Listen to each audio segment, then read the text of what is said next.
Students, hope you all will be fine.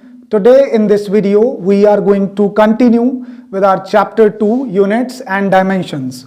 Previous video में हमने distances को major करने के कुछ डायरेक्ट वेज और कुछ इनडायरेक्ट वेज डिस्कस किए थे. उनमें से सबसे पहला और इंपॉर्टेंट मेथड डिस्कस किया था हमने पैरेलैक्स मेथड.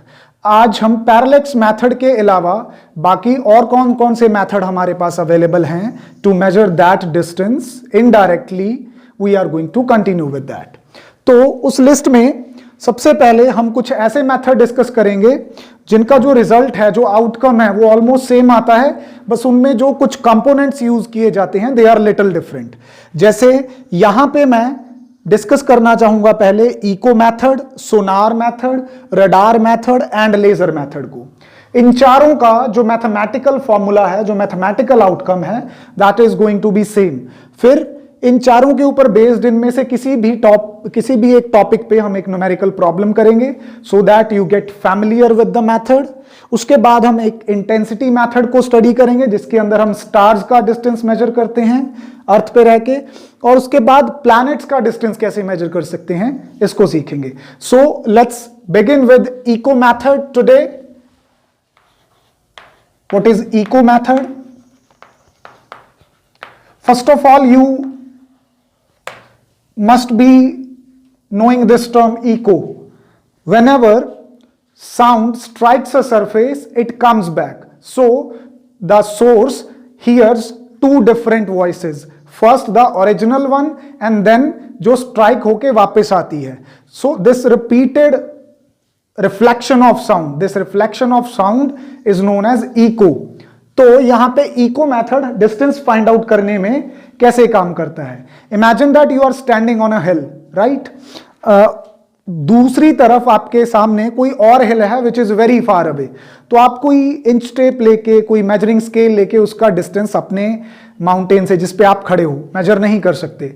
तो यहां पे हम इको मेथड यूज करते हैं. क्या होता है इको मेथड में? We use a gun, we fire a bullet. ठीक है, जब बुलेट फायर करेंगे तो आवाज पैदा होगी, फिर उस आवाज के ट्रैवल करके दूसरे माउंटेन तक जाने और वहां से स्ट्राइक होके वापस आने में कुछ टाइम लगेगा. The sound will take some time क्योंकि फाइनाइट स्पीड होती है एयर के अंदर. That may be 340, there may be 342, 344, whatever according to the environment conditions. तो वो जो हमने गन फायर शॉट किया, ओरिजिनल आवाज और वहां पे जाके माउंटेन से टकरा के वापस आने में लिया गया टाइम, ये जो दोनों इंटरवल्स के बीच का टाइम पीरियड है, दो अलग वॉइसेस के बीच का टाइम पीरियड है, इसको यूज कर सकते हैं हम. ठीक है, तो इसमें क्या करते हैं हम, वो मैंने बता दिया आपको थ्योरेटिकली. सपोज करो कि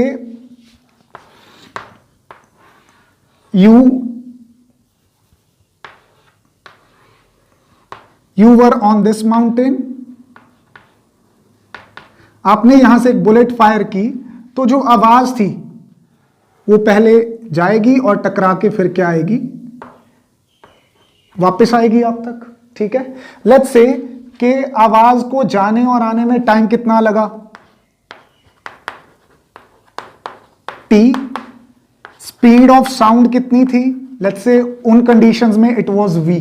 अब डिस्टेंस कितना ट्रैवल हुआ है, जो साउंड है उसने डिस्टेंस कितना ट्रैवल कर लिया है, एक बार तो जाने का और दूसरी बार वहां से टकरा के वापस आने का. सो इफ आई सपोज कि इनके बीच में जो डिस्टेंस है वो दरअसल d है, तो साउंड ने कितना डिस्टेंस ट्रैवल किया, डबल डिस्टेंस ऑफ दैट. तो applying the relation distance is equal to speed into time, what I am going to get, twice of d is equal to v into t. तो यहां से आपका linear distance जो है वो कितना आने वाला है, लीनियर मतलब यहां पे वन साइडेड बोल रहा हूं एक्चुअली, वन साइडेड डिस्टेंस कितना आने वाला है, v into T by 2. So this is the simple method by which you can find out the distance between two mountains. अगर इसके बाद हम अगले मैथड्स की तरफ बढ़ें, जैसे कि सोनार मेथड, रडार मेथड या फिर यहां पे जो लेजर मेथड है, तो इन सब के अंदर इनका एप्लीकेशन का तरीका बदलेगा. ये जो रिजल्ट है this is going to be the same. So I will keep this result with me और मैं यहां से मेथड को एक्सप्लेन करता जाऊंगा, राइट। तो नेक्स्ट मेथड कौन सा है हमारे पास? सोनार। इसके बारे में भी आपने 9th स्टैंडर्ड में सुना है, साउंड चैप्टर के अंदर। फुल फॉर्म याद कर लो, यहां पे सोनार की पूछी जा सकती है एग्जाम में। Sound navigation and ranging. Sound navigation and ranging, इसके अंदर हम यूज क्या करते हैं? जैसे उसमें गन शॉट यूज किया था हमने, सिंपल जो साउंड वेव्स थी वो यूज किया था। यहां पे क्या यूज करते हैं? अल्ट्रासोनिक वेव यूज करते हैं। Ultrasonic sound waves. जो अल्ट्रासोनिक साउंड वेव्स होती हैं, इनकी जो फ्रीक्वेंसी होती है वो ग्रेटर देन 20K हर्ट्ज होती है, राइट। करते क्या है इसमें? ज्यादातर ये मेथड हम यूज करते हैं शिप्स के अंदर, जो ओशन में शिप्स चलती हैं, ठीक है। अब शिप में क्या होता है, ये डायग्राम भी आपको थोड़ी जानी पहचानी लगेगी। उसके अंदर सोनार का एक सेटअप ऑलरेडी इंस्टॉल्ड होता है एट द बॉटम, ठीक है। जैसे ये कोई सी बेड है या फिर यहां पे कोई एनिमी है, हिडन एनिमी, कोई यहां पे सबमरीन हो सकती है, ठीक है। तो ये जो ट्रांसमीटर है ये अल्ट्रासोनिक वेव्स को प्रोड्यूस करता है, और यहां से वेव्स जब चल के जाती हैं, राइट, तो वो टाइम हम नोट कर लेते हैं। फिर जो भी एनिमी होगा या सपोज सी बेड जो है उस पे भी अगर हमें डेप्थ मेजर करनी हो ओशन की, वहां से टकरा के वापस किसके पास आएंगी? रिसीवर के पास आएंगी, ओके। तो जब ये यहां से चली तब हमने टाइम नोट कर लिया था। जब रिसीवर ने इस वेव को वापस रिसीव किया होगा वो टाइम नोट कर लिया, दोनों का गैप देख लिया। तो यहां पे टी हमारा क्या हो जाता है? वो time interval taken by signal to go and come back. Distance इसने कितना ट्रेवल किया? डबल डिस्टेंस, एक बार जाने का दूसरी बार आने का, तो डिस्टेंस कितना हो गया? 2d। और speed of ultrasonic waves inside water, usually हमें न्यूमेरिकल प्रॉब्लम्स में दी होंगी वो, let's say it is v। तो अगर मैं वही यहां पे रिलेशन लगाऊं 2d is equal to v into T, distance is equal to speed into time, तो मेरे पास फिर से d का यहां पे फॉर्मूला क्या आ जाएगा? v into T by 2। तो इको मेथड की तरह सेम है। तो आपको याद क्या रखना है? एक तो सोनार की फुल फॉर्म, दूसरा इसमें यूज क्या करते हैं, और तीसरा ये कैसे एम्प्लॉय करते हैं मेथड हम, राइट। सोनार के बाद अगले मेथड पे बढ़ते हैं, रडार। इसके बारे में सुना होगा, एयरपोर्ट्स पे यूज करते हैं हम रडार को to check the activity of aeroplanes. Even if I tell you के इस मेथड को यूज करके हम वीनस वगैरह जो नियर बाय प्लैनेट्स हैं उनका भी जो डिस्टेंस है अर्थ से उसको चेक कर सकते हैं, ठीक है, एक्यूरेटली कर सकते हैं बल्कि। अदरवाइज हमारे पास कुछ लिटिल इनएक्यूरेट मेथड्स हैं जो ज्यादा एक्यूरेटली तो नहीं बताते, एक अच्छा खासा एस्टिमेट दे देते हैं। वो डिस्टेंस ऑफ प्लैनेट्स के अंदर हम डिस्कस करेंगे। So let's talk about radar now. सबसे पहले रडार की full form, again important question, radio detection and ranging. Radio detection and ranging, उसमें जैसे हम अल्ट्रासोनिक वेव्स यूज करते थे, इसके अंदर हम कौन सी वेव्स यूज करते हैं? Radio waves. अब बेटा रेडियो वेव्स क्या होती हैं? दरअसल हमारे पास काफी टाइप की वेव्स होती हैं। ये सारी वेव्स ना इलेक्ट्रोमैग्नेटिक स्पेक्ट्रम के अंदर आती हैं। किसके अंदर? Electromagnetic spectrum. इलेक्ट्रोमैग्नेटिक स्पेक्ट्रम के अंदर कौन कौन सी रेज आती है मैं आपको सारी याद करने का एक तरीका भी बताऊंगा यहां पे। उसके अंदर आती है हमारे पास gamma rays, X rays, UV raise,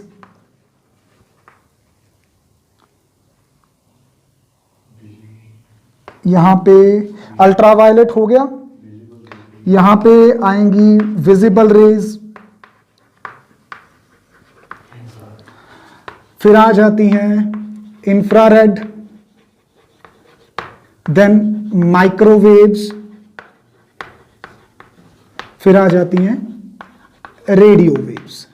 इसको याद करने का हमारे पास एक प्रॉपर मेथड है मिस्टर, इसको आप y के जैसा समझ लो, y said to Mr. X that you are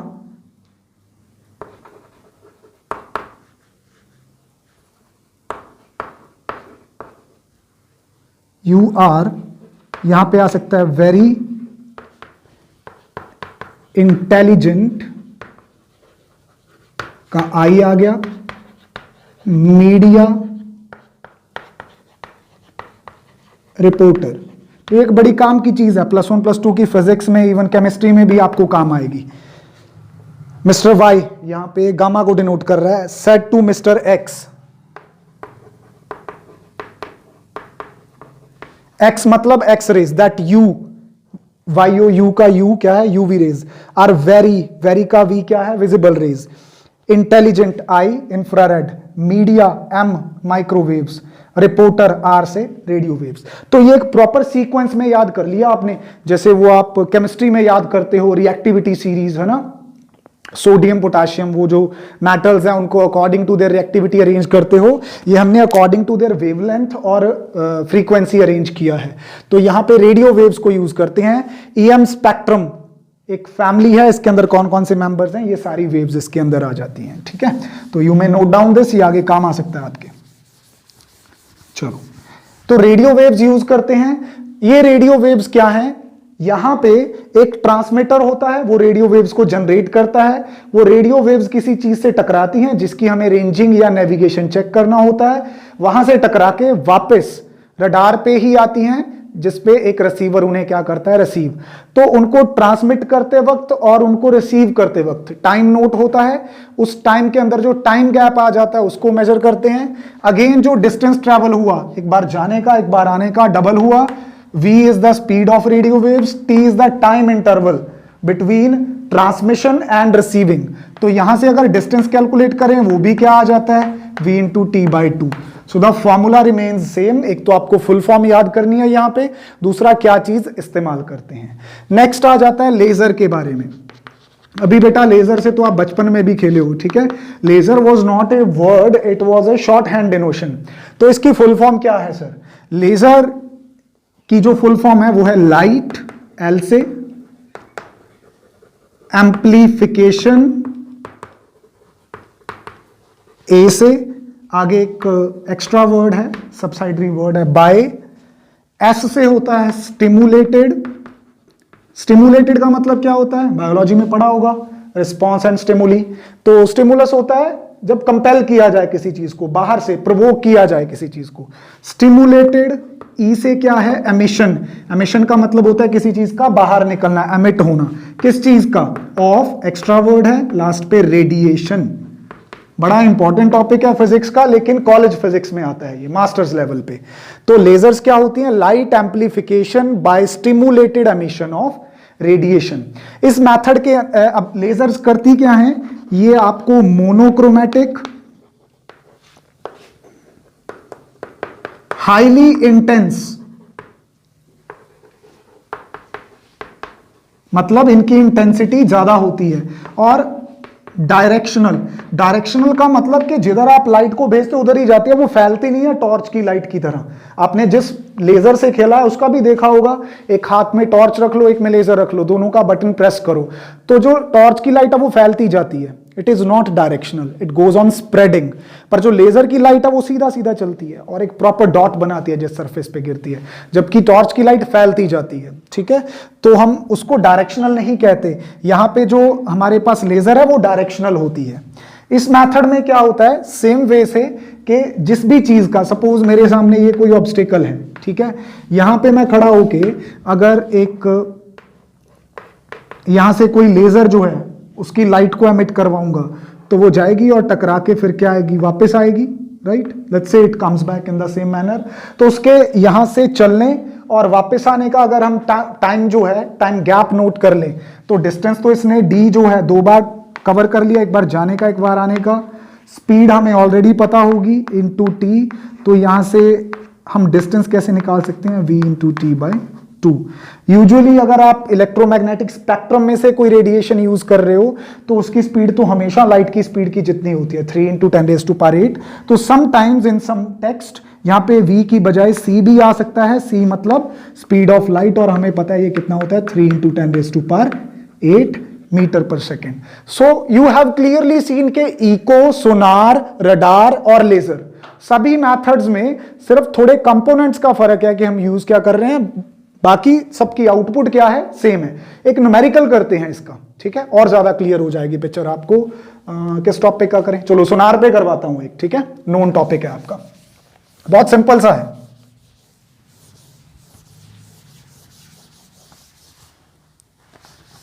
NCERT problem है ये। क्या मान लेते हैं, एक शिप थी, ठीक है, अब उस शिप में सोनार ऑलरेडी वहां पे एम्प्लॉयड था, फिट था वहां पे सोनार। तो वहां पे क्या हुआ कि उस सोनार से जब लाइट रेडिएशंस को छोड़ा गया और उनके वापस आने का टाइम नोट किया गया, that time interval was 77 seconds. और जिस वाटर में वो साउंड वेव्स ट्रेवल की थी, the speed of the sound in that water was 1450। यानी कि न्यूमेरिकल प्रॉब्लम क्या कहती है, ए सोनार emits ultrasonic waves such that the time interval जो है किस किस के बीच में, between emission and reception is 77 seconds. Calculate how far the enemy is. अब हो सकता है कि वो जो शिप है उसके नीचे कोई सबमरीन हो which wanted to attack that ship, तो उसका डिस्टेंस हम मेजर करने के लिए सोनार को एम्प्लॉय करेंगे। सोनार से जो सिग्नल चला उस सबमरीन से टकरा के वापस आया, तो उसने कितना टाइम लिया, 77 सेकेंड्स लिए। अब उस पानी के अंदर जो स्पीड ऑफ वेव थी that is given to us, that was 1450 metre पर सेकेंड। तो बताओ, कहता एनिमी कितनी दूर है, मतलब डिस्टेंस क्या है। अब हमें तो पता है फॉर्मूला क्या है, v × t/2। स्पीड कितनी दे रखी है, 1450 इंटू टाइम गैप कितना है जाने और आने का, 77 सेकेंड्स। ये कितना हो गया, 2, जस्ट कैंसल इट आउट, 7 यहां पे आ जाएगा, 25 × 77। Find out the answer by yourself. इनको मल्टीप्लाई करो, देखो कितना आंसर आता है, राइट। उतना डिस्टेंस, उतने मीटर दूर है आपसे एनिमी। Very simple, right. चलिए, तो ये मेथड बहुत इजी है, बहुत सिंपल है। कुछ कुछ चीजें हमने सुनी हुई थी, कुछ सुन ली। आगे इंटेंसिटी मेथड डिस्कस करते हैं।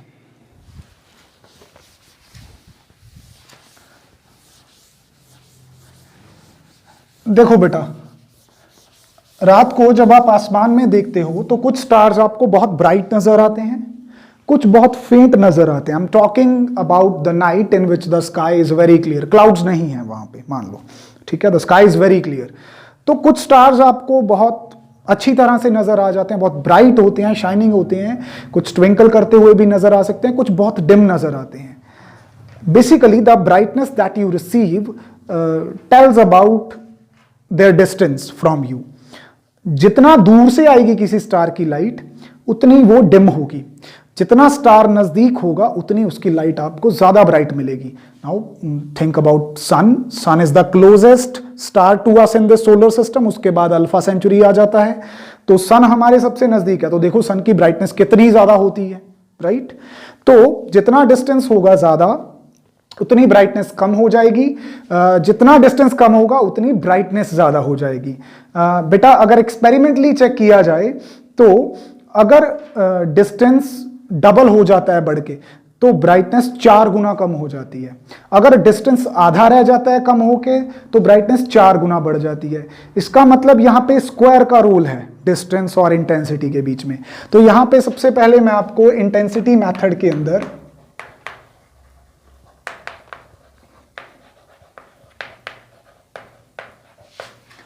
क्या डिफाइन करूंगा, एक लॉ डिफाइन करूंगा।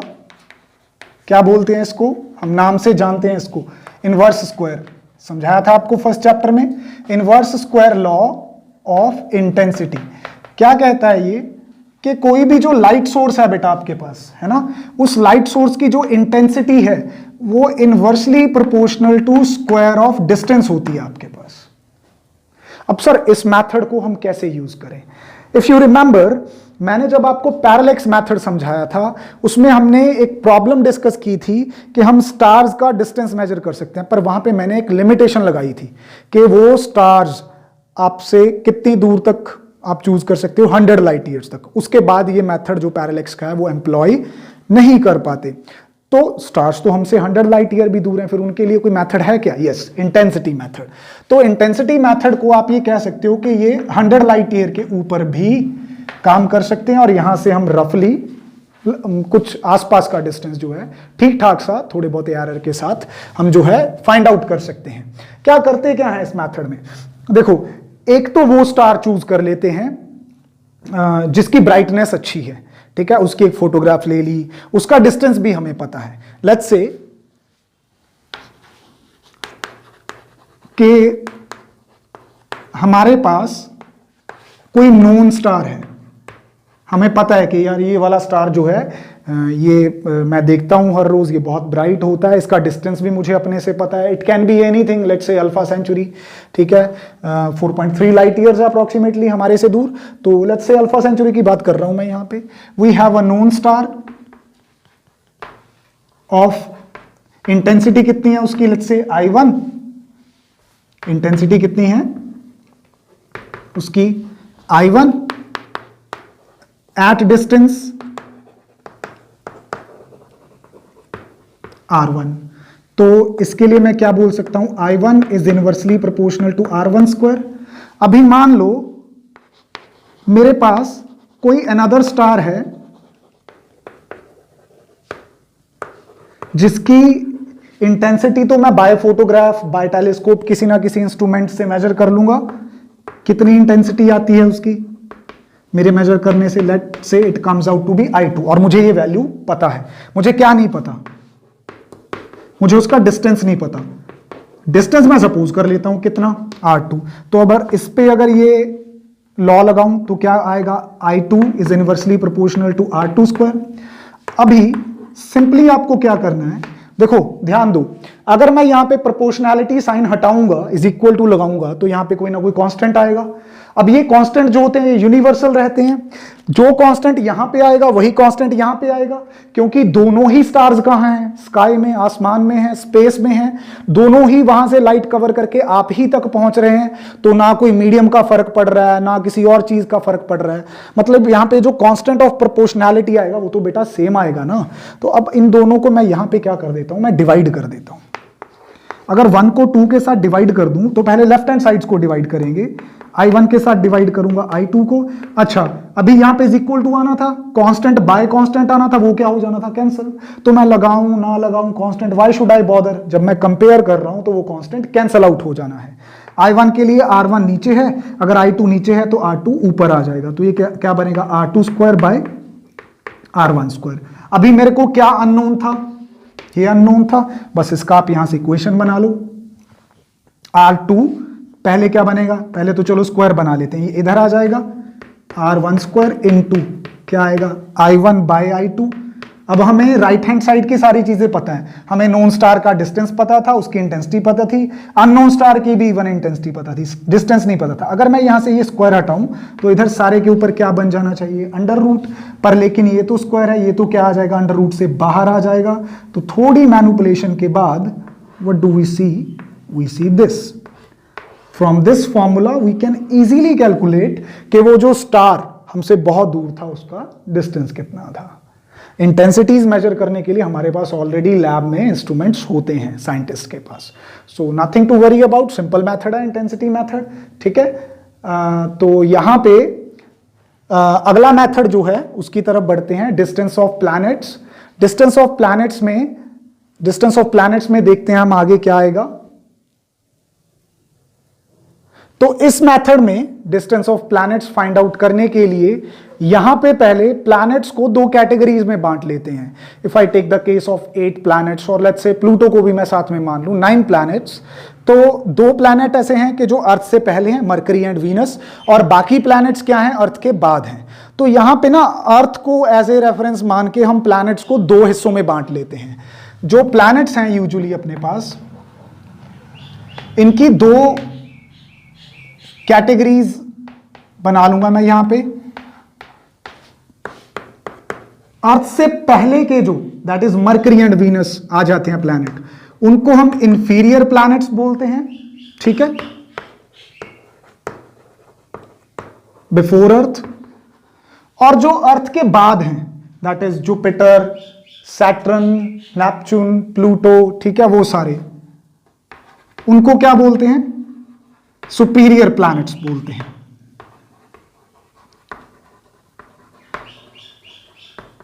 ठीक है, अब ये दो कैटेगरीज पे अलग अलग मेथड अप्लाई करेंगे. जो इंफीरियर प्लैनेट्स हैं इनके ऊपर मेथड अप्लाई करते हैं हम Copernicus method. Copernicus was one of the famous physicist और द फिलोसोफर. इस पे कॉपरनिकस मेथड लगाएंगे. और सुपीरियर प्लैनेट्स पे हम one of the heard scientist, कौन, केपलर, यहां पे केपलर्स मेथड लगाएंगे और one of the Kepler law use करेंगे. कौन सा वाला, थर्ड वाला. तो फटाफट से अपने दिमाग में ले आओ जब तक मैं वहां पे पहुंचता हूं कि थर्ड लॉ क्या था केपलर का. तो पहले कॉपरनिकस मेथड समझाता हूं, फिर केपलर्स मेथड. कॉपरनिकस मेथड पे चलते हैं. किसके लिए एम्प्लॉय होगा, इंफीरियर प्लैनेट्स के लिए. कौन कौन है inferior planets, mercury and Venus. चलो ध्यान से समझना, एक दो टर्म्स और भी आएंगी यहां पे. देखो बेटा, सबसे पहले जो कॉपरनिकस था,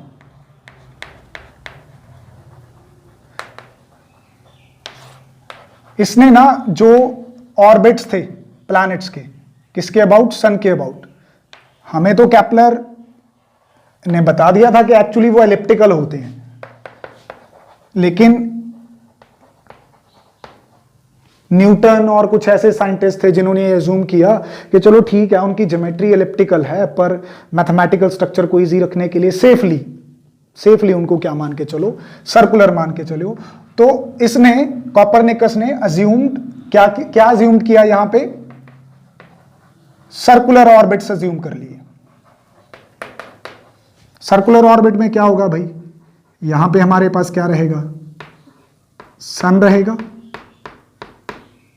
ठीक है, सन के अराउंड दो प्लैनेट्स होंगे, मरकरी और वीनस, और तीसरा प्लैनेट कौन होगा, यहां पे रहने वाला है अर्थ. लेट्स से ये मैंने अर्थ को ड्रॉ कर लिया. ठीक है, अभी अर्थ और सन के बीच का डिस्टेंस हमें ऑलरेडी पता है. Let's say for the time moment मैं इसको RSE बोल देता हूं, just for simplicity sake, nothing else. हमें तो पता है कि ये 1 एस्ट्रोनॉमिकल यूनिट होता है, हम ऑलरेडी पढ़ चुके हैं. अच्छा, अभी क्या करते हैं, जो इसके अंदर वाले दोनों प्लैनेट है जिनको इंफीरियर बोलते हैं, उनमें से कोई एक ले लेते हैं. मैं जर्नल केस डिराइव करता हूं यहां पे, ना मरकरी के साथ ना वीनस के साथ, मैं प्लैनेट बोल देता हूं दोनों में से किसी एक को लेके. तो उसका भी जो हम ये पाथ मानेंगे वो सर्कुलर मानेंगे. लेट्स से वो कहां पे पड़ा है, वो यहां पे पड़ा है. Let me call it planet P. ठीक है, तो सन से लेके अर्थ तक ये जो लाइन है, इस प्लैनेट से लेके अर्थ तक ये जो लाइन है, ठीक है, इनके बीच में ये जो एंगल बनता है, इसको हम एक टोटली नया सिंबल है आपके लिए, इससे डिनोट करते हैं. कईयों को ये इंग्लिश अल्फाबेट E लग रहा होगा, but it is from Greek language. ठीक है, और इसकी प्रोनाउंसिएशन क्या है, जैसे इसकी प्रोनाउंसिएशन क्या है A, इसकी प्रोनाउंसिएशन क्या है B, तो इसकी प्रोनाउंसिएशन क्या है, एप्सिलॉन. क्या बोलते हैं इसको, एप्सिलॉन. तो एप्सिलॉन यहां पे एंगल डिनोट कर रहा है. दरअसल एप्सिलॉन है क्या, ये इलोंगेशन ऑफ प्लैनेट बोलते हैं इसको. क्या बोलते हैं, इलोंगेशन ऑफ प्लैनेट. क्या ये सेम रहती है, नो, ये तो डिफरेंट रहेगी, क्योंकि इनकी पोजीशंस चेंज होती रहती हैं. अभी अर्थ यहां पे है, ये वहां पे है, तो एंगल फिर से बदल जाएगा. तो एप्सिलॉन गोज ऑन चेंजिंग. अच्छा, फिर जब हम इस मेथड के साथ काम करते हैं, हम कौन सी पोजीशन चूज करते हैं, प्लैनेट की और अर्थ की, सन के साथ हम वो पोजीशन चूज करते हैं, हम उस टाइम का इंतजार करते हैं जब ये जो लाइन है यहां पे कितने का एंगल बनाए, यहां पे 90 डिग्री का एंगल बनाए। इस डिस्टेंस को मैं आर पी ई कह दूंगा which is between planet and earth, और इस डिस्टेंस को मैं आर पी एस कह दूंगा which is between, let's call it S P, which is between sun and planet. तो सिंपल सी बात है, सन और प्लैनेट के बीच का distance R S P, sun और अर्थ के बीच का आर एस सी, प्लैनेट और अर्थ के बीच का आर पी ई। इन तीनों को बोल दिया। ये एप्सिलॉन क्या हो गया, इलोंगेशन ऑफ प्लैनेट। अब तो सिंपली इस ट्राइंगल को which is a right angle triangle, यहां पे साइन एप्सिलॉन लगाओ, कॉस एप्सिलॉन लगाओ, जो चाहिए वो निकाल लो। अगर मैं यहां पे इस ट्राइंगल पी एस ई पे सबसे पहले साइन एप्सिलॉन लगाऊं, साइन थीटा क्या होता है वो याद होगा आपको, अपना देसी फंडा, पंडित बद्री प्रसाद, है ना। तो यहां से बेटा अपने आप देख लो साइन क्या होता है, क्या होता है परपेंडिकुलर अपॉन हाइपोटेन्यूज। तो एप्सिलॉन, इस एंगल के सामने वाली लाइन क्या हो गई आपके लिए, परपेंडिकुलर। तो इसके लिए मैं क्या लिखूंगा, are S P by hypotenuse is the longest side by R S E. ठीक है, तो सन से वो प्लैनेट कितना दूर है आप यहां से इजीली कैलकुलेट कर सकते हो। R S P is equal to sine epsilon into जितना भी इसका वैल्यू आएगा यहां पे आर एस ई। सन और अर्थ के बीच का डिस्टेंस हमें ऑलरेडी पता है कितना, 1 एस्ट्रोनॉमिकल यूनिट। तो इसको तो आप सीधा 1 AU पुट कर सकते हो यहाँ पे, 1.5 इंटू 10⁻11। अच्छा, अगर इसी ट्राइंगल में मैं कॉस एप्सिलॉन लगा दूं, कॉस एप्सिलॉन क्या होने वाला है, base upon hypotenuse. What is the base, that is R P E, planet और अर्थ के बीच का distance, hypotenuse again R S E, R S E भी हमें अगेन पता है। तो यहां से मैं क्या निकाल सकता हूं, distance between planet and earth. तो एक फॉर्मूला सन और प्लैनेट के बीच का डिस्टेंस कैलकुलेट करने में हेल्प कर देगा, दूसरा उस प्लैनेट और अर्थ के बीच में डिस्टेंस कैलकुलेट करने में हेल्प कर देगा। तो इन दो फॉर्मूलाज के साथ हम ये जो कॉपरनिकस मेथड है इसको सक्सेसफुली कंप्लीट कर लेते हैं। ठीक है, अभी जो सुपीरियर प्लैनेट्स हैं उसके ऊपर तो बहुत ही सिंपली हम यहां पे क्या करेंगे, जो केपलर का थर्ड लॉ है उसको अप्लाई कर देंगे। डेफिनेशन याद है किसी को थर्ड लॉ की? हाँ, सबसे पहले एक एलिप्टिकल ऑर्बिट ड्रॉ कर लो। एलिप्टिकल ऑर्बिट का ये क्या होता है, ये मेजर एक्सिस होता है और ये क्या होता है, माइनर एक्सिस। सन कहां पे प्रेजेंट है, किसी ना किसी फोकस पे प्रेजेंट है। ठीक है, तो इसको क्या बोल देता हूं, सेमी मेजर एक्सिस, आधे को। ठीक है, लेट्स से इसका डिस्टेंस कितना है, आर है।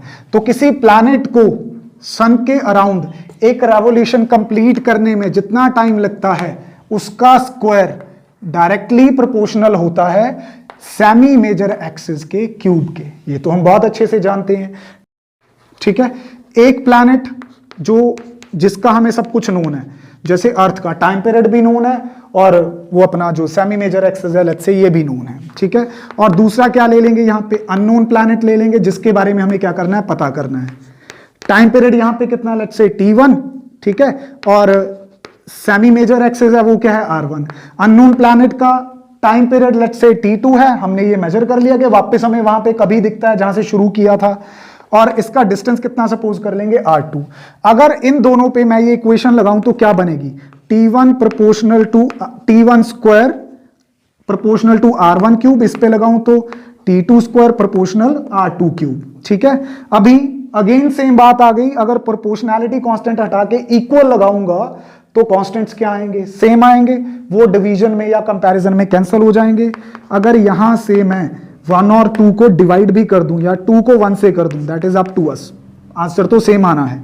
तो क्या लेफ्ट साइड पे क्या डिवाइड होगा, T2 square by T1 square, और राइट साइड पे क्या डिवाइड होगा, R2 cube by R1 cube.